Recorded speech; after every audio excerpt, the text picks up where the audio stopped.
I mean, I don't know. If you're conservative, shouldn't you be conservative?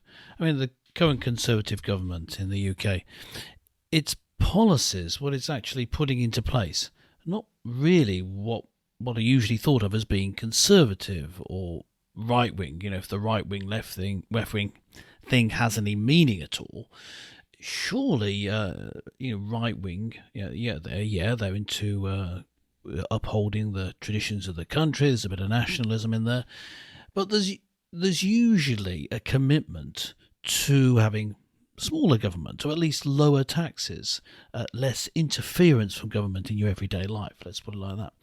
And yet what we're seeing is increased taxes and an attempt to help you.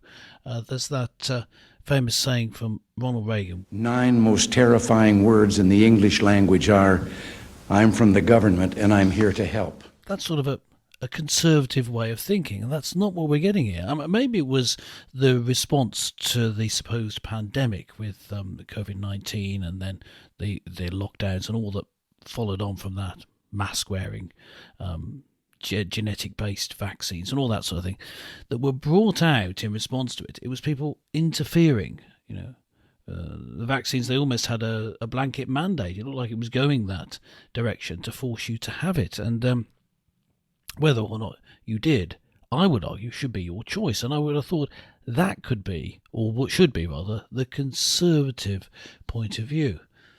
We don't seem to have a conservative government. It's conservative with a capital C, it's the name of the party. And in that sort of position, what we're finding is the people are abandoning the Conservative Party. They're not doing what it says on the tin. They're not behaving according to their label.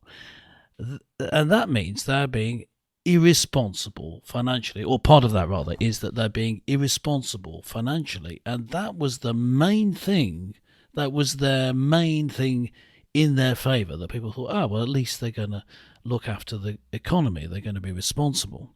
And yet they spent lots and lots of money, wasted lots and lots of money over the past few years, made some miscalculation on tax versus spending versus borrowing under Liz Truss as Prime Minister. And now with Rishi Sunak as Prime Minister, they're looking like they're going even more to the left. Now, Keir Starmer is the leader of the opposition. He's the Labour Party, traditionally socialist-leaning, left-wing, certainly not the same as the Conservative. They're a distinct brand. Well, they're not so distinct anymore in that, the response to the COVID pandemic was to do the same with the government, but more of it. It seemed, that's my summary of it. But now there's a real chance for them to be distinctive, but not really by being left-wing. I mean, the Conservative Party is left-wing enough. Maybe they should be more right-wing.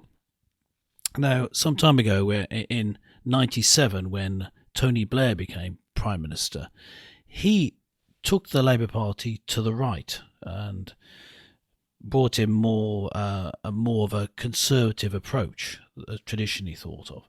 And he won power. And he stayed in power for some time. So there's something to be said for it. Now, Keir Starmer, being in the position he is, could do that. Now, he's no Tony Blair. He's not got the same sort of charm, such as he has that Tony Blair used to such effect. But he is in a position to have a Labour landslide, because the Conservatives are throwing away all their principles, so their traditional base could be completely lost by the time of the next election. Now, my problem is, as a voter, is that the Labour moving a little bit to the right, Conservatives meaning a long way to the left, and me being right-wing, conservative, nationalist, Christian, there doesn't seem to be anyone left to vote for.